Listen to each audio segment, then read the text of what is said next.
Have you ever wondered what makes a real-life superhero? It is not about capes or flying, it is about courage. It is about having a big dream for everyone, not just for yourself. In Africa, a continent full of rich history and incredible people, there have been leaders who were just like that. They were superheroes in their own way. They stood up against huge problems, injustice, poverty. They fought for freedom. These leaders are more than just names in a history book. They are a source of inspiration. Their stories remind us that one person with a powerful idea can change the world. These leaders were ordinary people who did extraordinary things. Let us start with a name everyone knows, Nelson Mandela. He is a true global icon, but before he was a symbol of peace, he was a young boy from a small village in South Africa. He grew up listening to stories of his ancestors, learning about courage and leadership. Madiba studied to become a lawyer, because he wanted to fight injustice with words and with the law. He saw the terrible system of apartheid, where black people were treated as less than human. He dedicated his life to changing it. His greatest achievement was helping to end apartheid and becoming South Africa's first black president. He spent 27 years in prison, yet his dream of a free South Africa never died. When he finally walked out, he did not seek revenge. He sought peace. He brought people of all races together into a rainbow nation.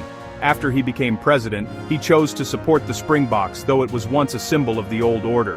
He put on the jersey during the 1995 Rugby World Cup final. The crowd fell silent, then chanted his name. In that moment, he helped heal a nation. He showed that forgiveness and unity are stronger than hatred. Now, let us travel to West Africa to meet Thomas Sankara, a revolutionary leader who renamed his country Burkina Faso, meaning the land of upright people. He was charismatic, young, and full of big ideas. He did not come from wealth. He knew ordinary struggles. He was tired of dependence on others. He believed Africa could solve its own problems. A man of action, not just words. He set out to build a new future on dignity and self-reliance. He launched a massive program to vaccinate millions of children against measles and yellow fever. He planted over 10 million trees to fight desertification. He banned forced marriage and promoted women in leadership. He lived simply, serving the people. He sold luxury cars and made ministers fly economy. Seeing a village without clean water, he did not just speak, he picked up a shovel and dug alongside the people to build a well. Your leader is here with you. Your struggle is my struggle. He made people believe in themselves, their culture, and their future. As he said, you cannot carry out fundamental change without a certain amount of madness. We journey to Kenya to meet Jomo Kenyatta, the burning spear. He grew up learning the traditions of the Kikuyu. Curious and brilliant, he traveled to London to study and to tell the world about colonial injustices. He wrote to show Africa's rich history long before Europeans arrived. He led Kenya to independence in 1963 and became its first president. Imprisoned for years, his spirit did not break. Upon release, he was welcomed as a hero. He urged unity with the call, Harambee, pulling together. Post-independence, divisions threatened civil war. He asked for forgiveness and reconciliation. He appointed leaders from different tribes and races. Statesmanship set Kenya on a path to peace.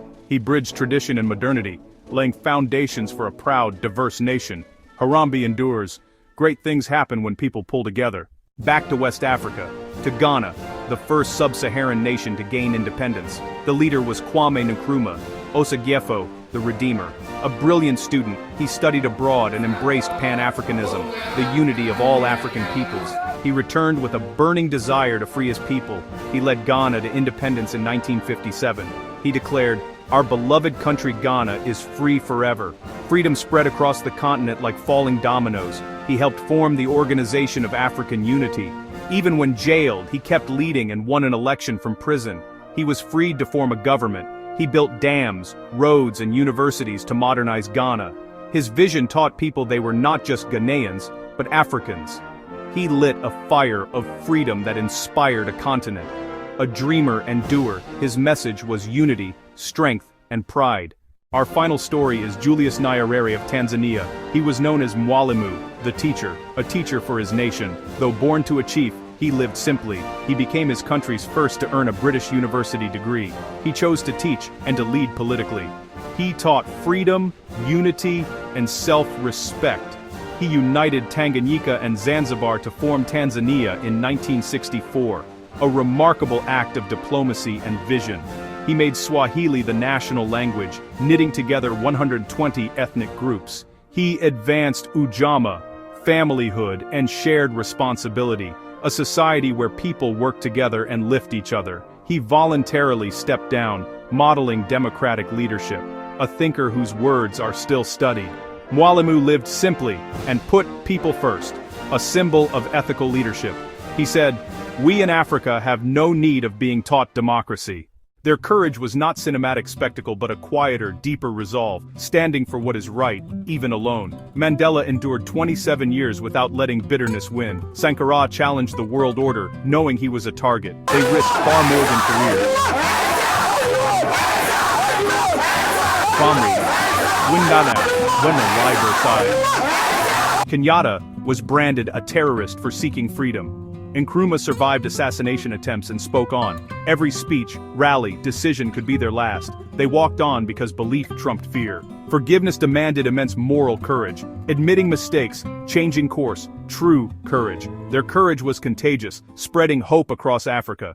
Their journey was like climbing a mountain in a hurricane. First came colonialism. Powerful empires would not let go. Resources taken, cultures suppressed. They built movements from scratch. They forged a vision people could believe in. Independence brought new complexities and deep divisions. Communities had been set against one another. They worked to unite dozens of tribes into one nation. They built a shared identity from the ground up, and they faced poverty and underdevelopment. External pressures and corporate interests loomed, building a new house as old owners seized the bricks. Internal opposition, coups, even assassinations. Yet the vision endured. What do these stories teach us? Africa has a legacy of visionary, courageous leadership. These are not tales of the past, but living lessons in courage, integrity, and service. Leaders are made in the struggle for justice and love for people. True leadership lifts people up. It is about service. Live simply, forgive boldly, unite through education, pull together, dream beyond borders. These values are timeless. Honor their legacy by carrying the torch forward.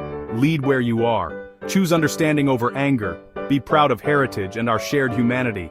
Harambee, Ujamaa, Pan-Africanism, a call to build a more just and peaceful world together.